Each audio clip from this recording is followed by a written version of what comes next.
Welcome to the Blue Bodega, this the Shakedown, fool. Shout to E, the chosen one, the same difference. If you came to listen, keep it a bean. I'm from the town, B. Yo, put your threes up. Come on. Yo, let's go. Live from the Blue Bodega, my crew major. If you a true player, this one's for you.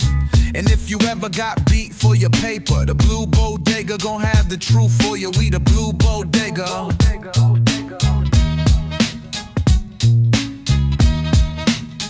Yo, and yo, live from the Blue Bodega, my crew major. If you a true player, this one's for you. And you ever got beat for your paper, the Blue Bodega gon' have. Bienvenidos, Nueva York. Let's talk. Welcome to the Blue Bodega, the first New York Knicks show hosted by your boy E, the chosen one, and Same Difference, where we talk all things New York Knicks here on the Shakedown Media Network. So today we're going to get into last night's 108-105 victory in the second round versus the Boston Celtics, where we actually had an overtime thriller. Me and Sam going to break down everything by quarters so you guys could be there actually as if you was at the game.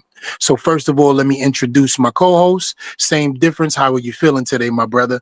Yes, sir. Peace and blessings, man.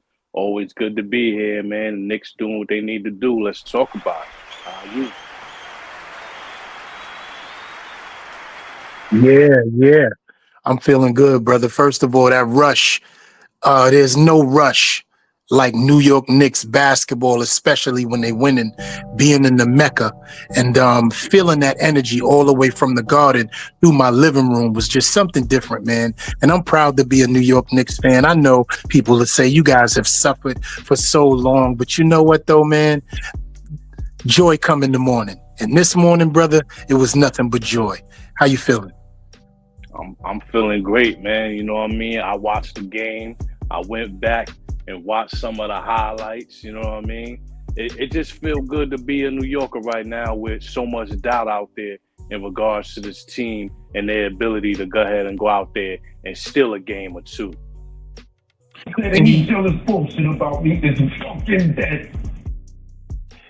And you know what, Sam? I want to talk about that because there was a bunch of doubt coming into this series. Can New York keep up with the shooting of Boston, who's shooting about 38% of clip fully as a team from behind the three-point line? Can we keep up with the physicality of Boston, knowing they're also a defensive team in 5 spots? Will the New York Knicks be able to bring enough offense to this to the court to actually match up with Boston? There were a lot of doubts entering this series, man. So in your mind, did you have any doubts in this series? What were some of the things that you were hearing? Lord. First of all, you know, Vegas don't give us a shot. Vegas says something like 22% chance of winning the game. You know what I mean? But this Knicks team, they're resilient, man. We took the 1-0 series lead against the Celtics. And we done stole home court advantage. Only way up from here is up, man. Only way to go from here is up, man. The doubters, we appreciate that. Y'all don't understand that New Yorkers, we thrive on doubt. Baby, my body different. I'm breathing different. You know? Exactly. We thrive on those type of things. You doubt me, we're gonna show you. And not only are we gonna show you, we're gonna do it with some style. You know what I mean? Absolutely. And a lot of what we're going to do, and let me break down the game plan for the fans today who's listening, right? We're going to go through all 4 quarters plus the overtime period, and we're going to show you guys how this game of basketball should be broken down. We're not going to give you anything total. We're not going to give you anything in totality. We're going to give you everything in the segments. A basketball game is 4 quarters, and that is exactly what we're going to give you. But since this game went into a riveting overtime, being that the Knicks came back from a 20-point deficit, we're going to give you guys exactly how that happened by breaking down the strategy, the things that was done, the highs, the lows, but most of all, the cardiac Knicks, as we like to call them in New York City. So we're going to get into that first and foremost. Same, I would like to start with the first quarter. I would like for us to talk about the things that we saw, how the Knicks came out playing an actual game where they were on par and on pace with the Boston Celtics. The Hmm. Boston Celtics were off when their perimeter shooting. I think they went for like 0 for 7 their first couple of shots, if I'm not mistaken. But once those started to fall, things look different. It seems like they were just stuck on the perimeter, knowing that they can get open threes anytime they wanted against the Knicks. They just were not falling. So I would like to talk about that right now and how we definitely kept pace with them in the first quarter. Neither one of the teams scored at a high caliber or at a high clip, but just enough for the Knicks to stay in the game. How'd you break down the first quarter? First thing you got to do is fill them out. And I think the last game of the season, we played them a lot better than we had the three times previous, which kind of gave us a blueprint of how we're going to go ahead and be competitive with this team. Um, the perimeter shot, like you said, is how you say live by the deep, live by the sword, live by the three, die by the three. Right. Because their first 3-4 possessions of the game, man, they're just shooting threes. They're not even looking to get to the hole, and they're looking for those perimeter shots. In the beginning of the game, they had the open shots. They just was not falling for them. Uh, throughout the game, as you know, they shot 63 pointers, and they was only good on 15 of those. The Knicks themselves, we shot 37 3-pointers, but we hit 17 of them. You know what I mean? So the 3-point percentage for us was at 45.9, almost 46%. Them, they were at 25%. So, going forward, this may not be the way that they want to go. But is that part of their makeup? That's part of what they do, right? They get That's out there. absolutely what they do. That's what So, they do. And same, it's funny you mentioned that this is their makeup, mm-hmm, because I'm going to bring us all the way back to the beginning of the season. Game 1. mm-hmm, Do you remember how many 3-pointers they hit on us in game 1? They set a record. They set an NBA record for 3-pointers against us. So knowing that that was the formula to just destroy us, game 1, mm-hmm, and it set a precedence and a tone for the Celtics in the season, because they were the number 1 3-point shooting team in the year, right? When it mm-hmm, came to the regular season and in the playoffs.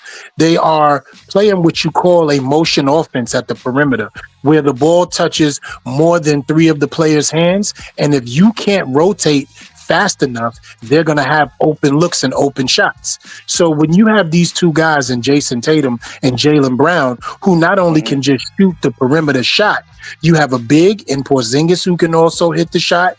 You have mm-hmm, another guy in Drew Holiday, where if he mm-hmm, spots up and gets warm, he's going to knock down shots. And it confuses a team, because once you shoot a team out the building, it takes the wind out of you. And the Knicks were almost in that position.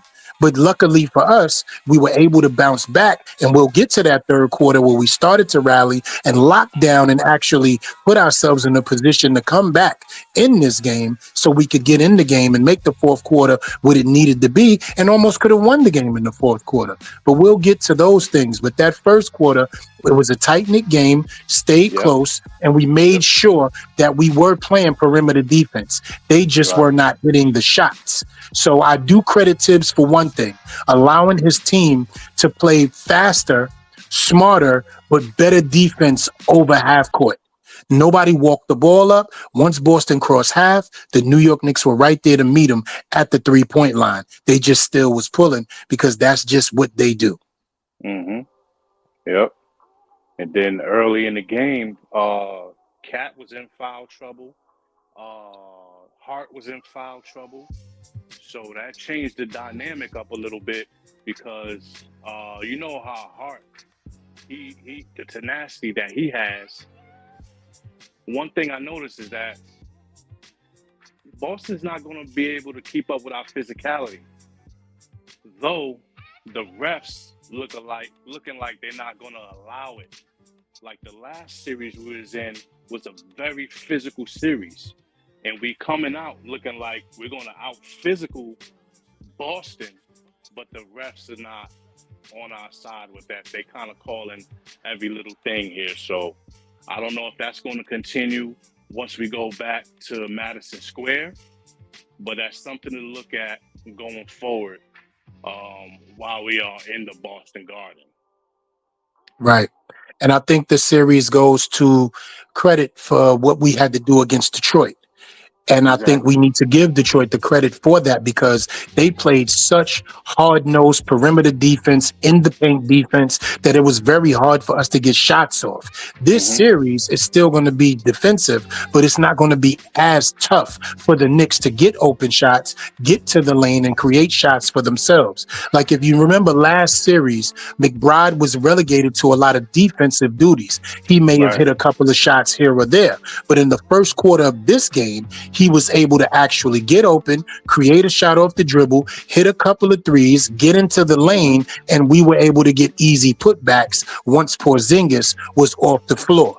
So the Knicks seem like they're going to be able to get any shot that they want in this series. It's just a matter of keeping Boston off the perimeter and knocking down their shots so they won't run away with games. But they did what they had to do in the first quarter. They stayed close. I was very proud of what I saw. Even though Cat Mm-hmm. and Hart got in trouble for the ticky-tacky fouls, the rest of the team stepped up. And we'll talk about those guys in Bridges and Anunoby and McBride when we get a chance to. Absolutely. Absolutely. As far as the first quarter, they stuck with them as they should. Second quarter, early, well, not even early, just once they got to like around the 6 minute mark, then they started to leave us behind a little bit there. And then from there is where it went to halftime. We was down 15, I think 16 points. So during the halftime, we had to regroup because when it was about 8 minutes left of the second quarter, the Celtics, they actually went on like a 15-4 run. You know what I mean? So the Knicks are going to have to do what they got to do to keep it competitive, keep it close. And they're not the type of team that you want just hanging around. You know what I mean? If you got the opportunity to get them out the way, you get them out the way. But if you leave opportunity for the Knicks to just hang around, it's going to be a problem. Mind you, they kept fouling Robinson. Right. I was going to get into that. Line. Yeah. Mhm. Getting to the line and he missing all those free throws. If we would have made, I gotta check the actual numbers on the free throws missed. But I believe we probably missed half of the free throws that we made. So if we shot 20 free throws, we missed 10 of them. Right. You know what I mean? And I think that I want to talk about that because I haven't seen a strategy like that since maybe Shaquille O'Neal when it was Hack-a-Shaq or whatever the case may be, because it's been that long. Now, there may have been another player who probably struggled at the free throw line, so they would foul them purposely. But for them to literally foul Mitch Robinson during the game, so the game would be slowed down and that they would get the possession of missed free throws and turn that into points on the other end, which allowed them to go into a 15-4 run in the second quarter, which looks like they were running away with the game. We've even though on the free throw that Mitchell Robinson took, if I'm not mistaken, there was a lane violation that was called against us. Do you remember that? I do. Yeah, it was a lane violation, and they gave the ball back to them, and they were able to capitalize off that. Then we actually cut the lead around with 2:16 to go within the second quarter to like 45-53, and then that was the closest that we got, I think, actually by half, because after that they went on a small run again to extend the lead. They got back up by 10. With 1:45 to go, we missed a shot driving to the lane, OG Anunoby, and then they got back, and Pritchard hit a three. And that put us up. That put them up 58-45. So it was like a lot going on during this time of the game. And this is when Knicks fans started to feel like it may be getting out of hand. Because at this point, the New York Knicks couldn't buy a bucket. They were out hustling us. They were out rebounding us. And they were definitely out shooting us. So we went into halftime like, look, this is getting out of hand. And I think if I'm not mistaken, the score by halftime was 59-45, if I'm not mistaken, at the break. So we were just looking at a bad product on the court at this point, and it just was getting even worse for us, man. So I would like to get into that second quarter a little bit and into the third quarter, and I'll let you lead on that. Yeah, as far as the second quarter, once they went on that run, it kind of got away from us. They had the momentum going into half. But like I said, man, they're going to live and die by the three. Even when they were up double digits, they're still gunning. They're still shooting the three-pointer. But by this time, Cat and Hart, matter of fact, Cat wasn't in the game for like a lot of the second quarter there, the tail end of the second quarter. But one thing that I've seen was if you watch basketball and you watch the Knicks, you know that Jalen Brunson can be a liability on defense. One thing in this game, he was not a liability, man. He was not letting nobody bully him off the ball and go ahead and score points on him, man. He played one of the best defensive games that I've seen him play this season. Absolutely. And playing against a guy like Drew Holiday, who we all know is a big body defender, who's very, very, consistent when it comes to not turning the ball over, and who can guard 1 to 3 positions, on any given night, is like to show that grit and that grind against a guy like Drew Holiday definitely allowed Brunson to dig into a bag that we haven't seen him dig into all season. Yep. Because let's see, when they went on that run, the Celtics had 10 offensive rebounds, they forced 7 turnovers, and they made 8 free throws. And that is not winning basketball for the Knicks. One thing they have to work on is keeping these guys off the offensive glass.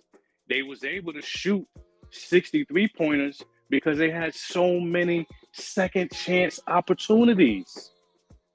So I'm glad that, yes, they was not falling, but you still have to be mindful of the fact that these guys have the opportunity to take a second shot on the offensive end because of offensive rebounds. So that's something we're going to have to work on. As far as the mixing and matching, I feel that it was forced. You know what I mean? Right. Like the Precious finally getting in, and then you see a little bit more Mitch than you have been. That was forced.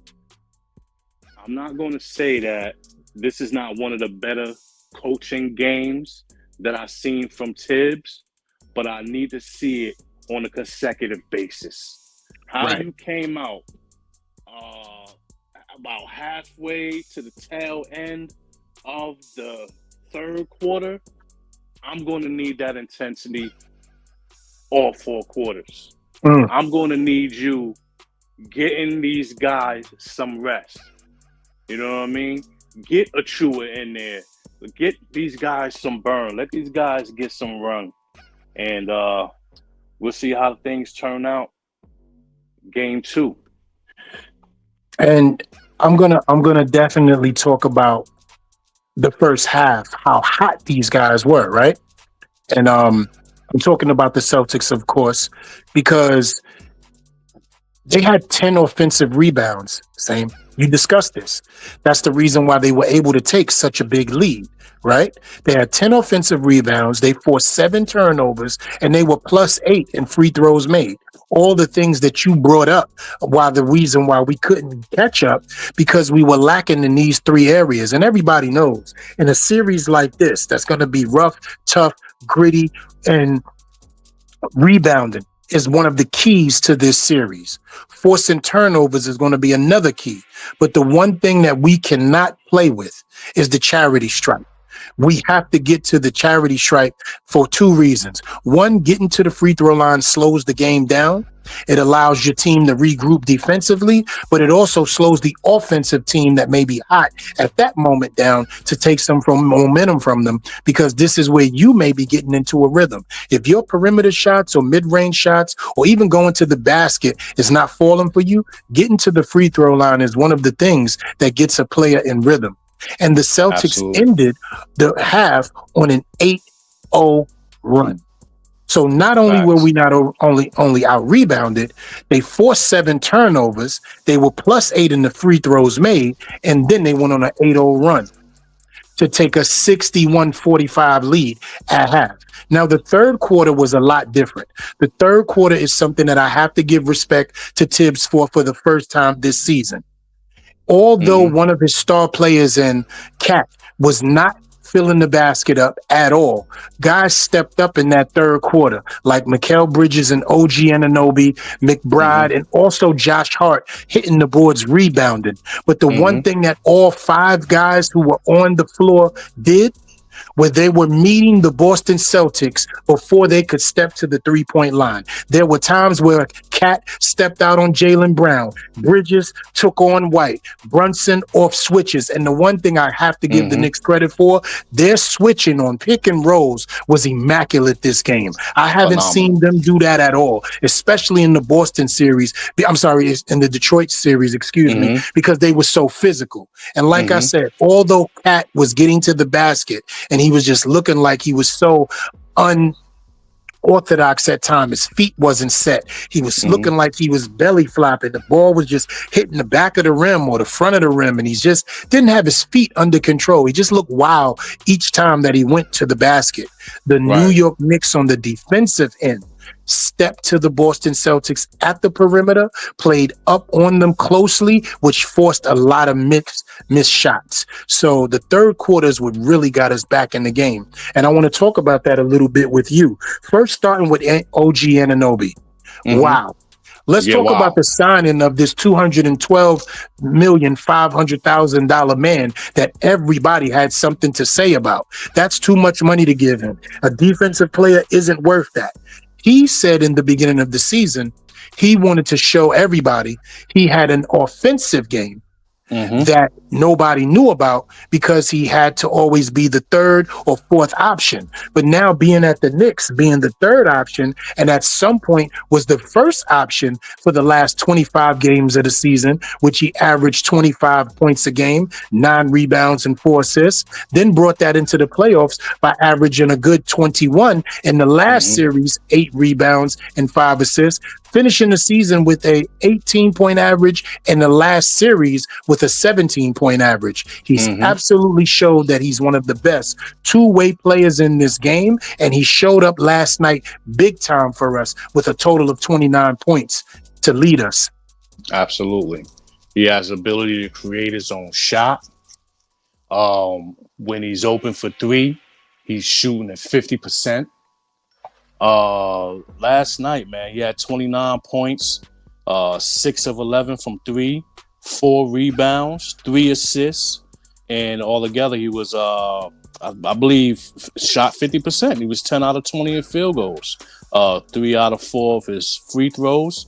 He got a nice steal where I think he stole it from Tatum, and then outran Horford down and got a nice dunk there. He might have some of the most dunks in the league. Every time he turns around. Because he's smart with his hands. What I mean by smart with his hands is he knows how to get steals without fouling. Whenever you see OG take that swipe at the ball when somebody's either crossing over or you don't realize that he's going to jump the passing lane, he has the ability to throw the ball out in front of himself on a hockey dribble and get to the rim before the other defender or whoever's trailing him can catch up to him. So he's very smart with his hands, with not committing fouls, and he did that last night. I very seldomly have seen him get in to foul trouble, regardless of the defensive player that he is. Mm-hmm. Absolutely. Yeah, he is actually he may be the best two-way player that I've seen in a long time, guy. Long time. Um, Who as would you far say, as who would you give him a comparative to? You knew I was going to ask. I know you. I know you heard me coming through about to ask that. the So who would best you give two-way, him a comparative? Who would you give him a a comparative to? comparative, Mhm. both sides of the ball. He take on your best player every time.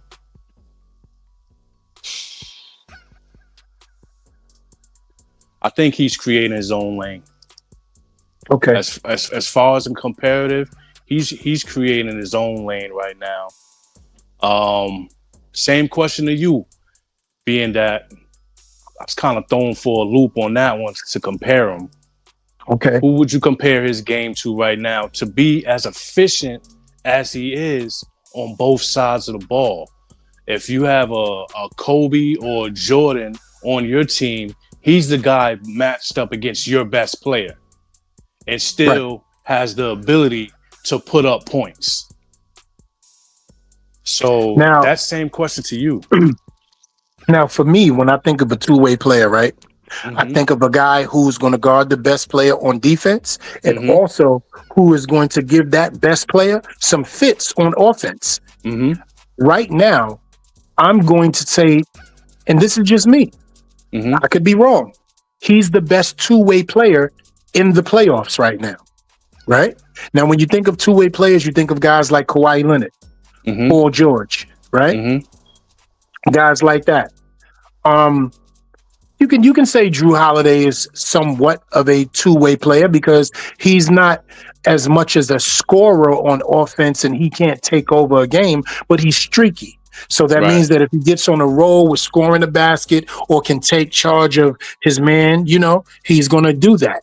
A guy like Smart, right, who used to play for Boston as Yeah. well. I don't know Yep. where he is at this very moment because I Right. didn't follow his career like that. But I'm saying these guys. Now, OG Anunoby, something that people don't understand, he's a big kid, man.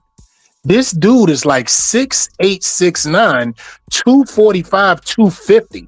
He's a thicker bodied basketball player. He's not the thin framed basketball player that you see. So even when he has to deal with a guy who may be a little bit more slender, a little bit more athletic, like a Cade Cunningham, Cade Mm-hmm. Cunningham has to deal with him either if he's on the perimeter, which he's shooting 50% from three, or even if he's driving to the basket, which people don't understand, he has a very, very good vertical leap. He can get off the ground easily, but most of all, he's big bodied, so he knows how to post up. If you look at him last night, he backed Jason Tatum down into the box when he got the ball on the low post. So he's Mm-hmm. becoming a threat three ways on the basketball court, meaning as he can shoot it from outside, he can get to the mid-range, he can drive to the basket. And now he's starting to post up a little bit more. Either he's going to turn around and hit like a mid-range up and under,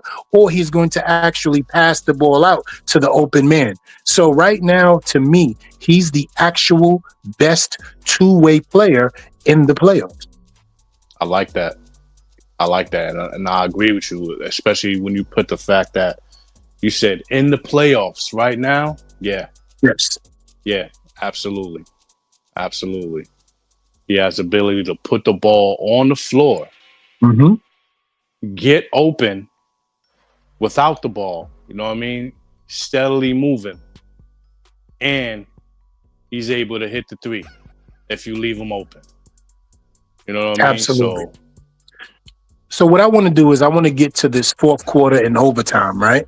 Yep. First of all, I want to talk about the time, right? And what was going on in the third quarter so we could understand how the Knicks got down by 20. At 5:40 in the third quarter, the New York Knicks were down 75-55. At this point, same, there was no Knicks fan that could say that we were going to come back and win this game except for me and my prayers. Because I had a bunch of text messages, a bunch of people who didn't want to deal with this. Oh, I'm leaving. I even had a friend of ours that was down at the Garden at the watch party, And she was like, I can't do it. I got work. This ain't worth it. And I'm like, no, just wait, stick it out. And then they came alive. At this point, the New York Knicks were 2 for 5 from 3-point range, but the Boston Celtics actually started to shoot better because they were 4 for 9. So at this point, the 20-point deficit put all New York Knicks fans in a frenzy. But after that, the New York Knicks found a way to grind, found a way to even play stronger perimeter defense, forced Boston into shots that they shouldn't have taken, and they were one and done.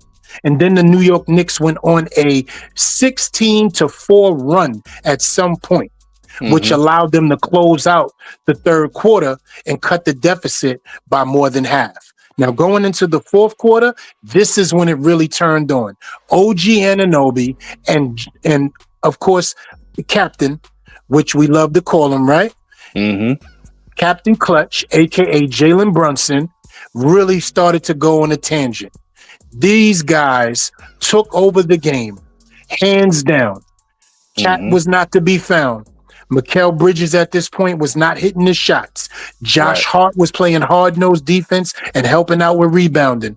Deuce McBride was trying to control a little bit himself. He got involved as well in the fourth quarter, but it was just these two guys who simply carried this team and took this on their shoulders, which brought us into the overtime period. Tell us a little bit about the fourth quarter from your perspective, what you saw, and then we'll get into the overtime, and then we'll close it out because the overtime is what allowed us to ride the victory. Fourth quarter, they was getting cat out there on the perimeter because in the fourth quarter we had both bigs in there. We had Mitch in there and we had Cat in there, but Cat was guarding people like Tatum, Brown. They had him out there. They was trying to shake and bake him because he got slow feet. You know what I mean? But Josh Hart, man. Josh Hart. What's my man? Deuce on a defensive end. They started turning up, man. Mikal Bridges as well on the defensive end. We're going to talk about that man in overtime. Go ahead, brother. And during this time, the Celtics are still looking for the 3-point shot, even though their lead is just dwindling and dwindling and dwindling and dwindling. When it got to like 80, 84 Boston, they were still looking for the 3-point shot. And some of those shots were awful. They were getting tipped.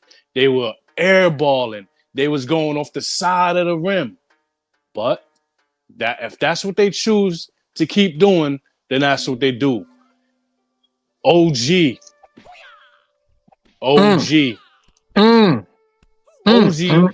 did everything he was supposed to do. I can't talk enough about Josh Hart, man. He means a lot more to this team than people actually know. This guy is feisty. He keeps the hand in there. The passing lanes are never clear when that guy's there. The way they turned on the defense was phenomenal to me. They try to slow our roll with the whole Hacker Robinson thing.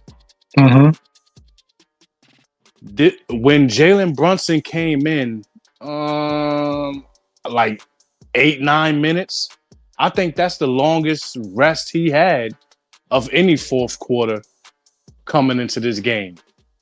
So he came in the fourth quarter ready to be who he is, which is Mr. Clutch. You know what I mean? And we kept these guys. They was early in their shot clock, taking that perimeter shot, giving us the opportunity to get right back in this game, tie it up, take the lead, and challenge on every possession. Because they were so early in the shot clock, it gave us time to do the catching up that we needed to do and still apply that defense that we was on them, giving us those opportunities to turn our defense into an offense. You know what I Right. mean? And we could talk about this fourth quarter all day Mm-hmm. because we tied the game at 84. They took Mm-hmm. a 86-84 lead. We tied Mm-hmm. the game at 86. Then they Mm-hmm. took a 91-86 lead. We tied the game at 91. And then that's when Jalen Brunson actually got back in the game, literally really fresh. He Mm-hmm. made a great move at the top of the key where he put the ball forward, put it behind his back, got around Drew Holiday. And off the pick and roll, Al Horford tried to actually stay with him, and then he Mm-hmm. canned the three. That brought us to the 94-91 lead. Then he had Al Horford at the top of the key, Mm-hmm. one-on-one. Of course, he danced on him. Then he dropped Yeah, he did. another three. So he had back-to-back threes and put us into the lead, which was crucial for a 97-93 lead. And after that, it was just tough defense in the game, but Boston actually came back with 2 minutes and 15 seconds to go to take the lead 98-97 off a corner three from Derek White. At this point, the Knicks had to do exactly what they had to do, and that was Anunoby time with 109 with 98-97, right? The score was tied. I'm sorry, Boston was up. Anunoby hits a three from the corner. Guess what? Boston comes back. So it's 90 is 97, 90 is 98-100. Boston comes back, quick score, tie game. After that, we all know what happens. 4.3 seconds, Brunson gets the ball, a shot that he normally would make routine. Mm-hmm. It just hits off the back of the front of the rim, off the top of the backboard, a little too high. He kicks himself in his behind over that. We all went crazy because we knew it was just going in, right, as a Knicks fans. In overtime, this is when the grit, the grind, and it doesn't matter because it's 0-0 at this time. Mm-hmm. These guys pulled it together better than I've ever seen, and I was so proud. Not only because of the way they played defense, because of the fact that the first possession that Boston had was a shot clock violation.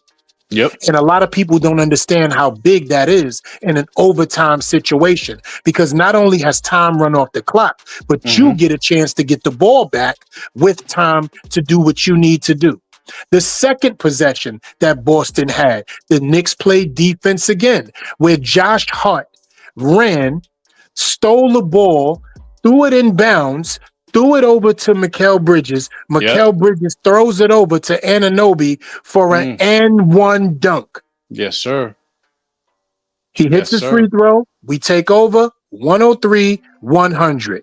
The momentum was on the Knicks side since right there. 2:35 left in overtime. OG gets the ball down low. Post head fake. Sees Mikal Bridges in the corner. Mikal Bridges steps up big time. Not only playing the best defense for a Knick and for every player in the overtime, but now he puts the Knicks up by 6. That was a big shot. Big shot that he made. Big shot. Big shot. Gave us a great cushion, right? After that, with 148 in the game, Jalen Brunson comes and hits the paint, drives the lane, misses the shot. Cat steps up, tip in. 108-102 lead. Big time necessary needs. Boston comes down, gets the ball back, gets an offensive rebound. Drew Holiday out jumping everybody down and down low. Hands the ball out. Jalen Brown hits a three, makes it 105-108. Seconds to go. You already know. 38 seconds to go. We get the ball back. Drive down. No shot. Shot missed. Jalen Brunson drives past. Shot missed.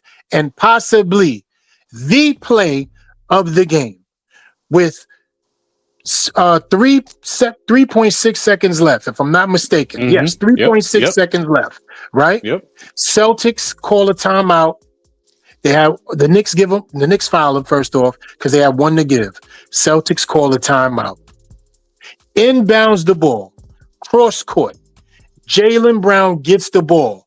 Mikal Bridges sees the moment he gets the ball in his hands, rips the ball away from him. They don't even get a shot off for the possession for the Knicks. The clock runs to 0. The New York Knicks claim victory in overtime, 108-105, with one of the greatest comebacks in New York Knicks history in the playoffs to defeat the Boston Celtics and take game 1 in Boston for home court advantage. Great game. Great game. Great game. And when they did call that timeout, it's because they couldn't get the ball in. Right. They had to call a second timeout. They couldn't get the ball in. They forced them to call a second timeout. Which was their last timeout. You know what I mean? And then you do that cross court pass to Brown, which got stripped. Well, not even stripped. He manned that up. He just took it from him, man. That was man. I'm not gonna lie to you. I thought, the first time I saw it, because it was in real time, right? We were watching it in real time. Right. I was saying to myself, did Mikal Bridges possibly get away with a foul? Because think about it. How many times have you seen that play ever in the NBA where somebody inbounds a pass and they got 3 seconds left to shoot and they take the ball within 1 second and 2 seconds run off the clock with the ball in the other team's possession? Just muscle. Because he ripped it from him. Sure did. It was the greatest timing play. It was the equivalent of an interception in the NFL. Absolutely. It was the equivalent of an interception or strip sack, if you want to call it that, right? Because he did have possession and then he took the ball from him. I think that Jalen Brown was not recognizing the thought process Mikal Bridges had, which was do not allow him to shoot. So he thought he was probably going to take maybe one dribble or head fake or pump fake and get him in the air. And by the time he was thinking about what to do, Mikal Bridges did already what he had to do, which is sealing the victory for us. So same. That's a wrap for me personally, my brother. If you have anything else that you want to say about this game, which was a fantastic win, I'm definitely letting it go. Thanks for everybody for listening and tuning in. And we will be back to mañana to give you the post game for the Knicks and the Blue Bodega tomorrow. So, bienvenidos, Nueva York. Let's talk. Welcome to the Blue Bodega. That's a wrap for Eat the Chosen One. I'm leaving it the same difference to close this out. Listen, great show.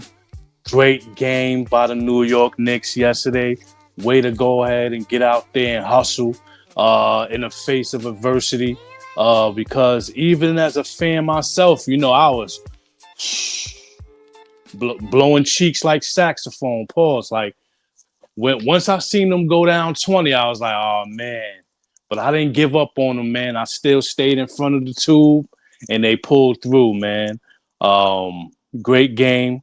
Eat Chosen. You already know you did a smash up job as always, man. Can't wait to get back to it tomorrow, man. Hopefully we'll be talking about another W. Shout out to all the fans listening in.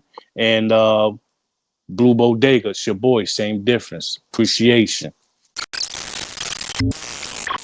Welcome to the Blue Bodega, this the Shakedown, fool. Shout to Eat the Chosen One, the same difference. If you came to listen, keep it a bean. I'm from the town, B. Yo, put your threes up. Come on. Yo, let's go. Live from the Blue Bodega, my crew major. If you a true player, this one's for you. And if you ever got beat for your paper, the Blue Bodega gon' have the truth for you. We the Blue Bodega.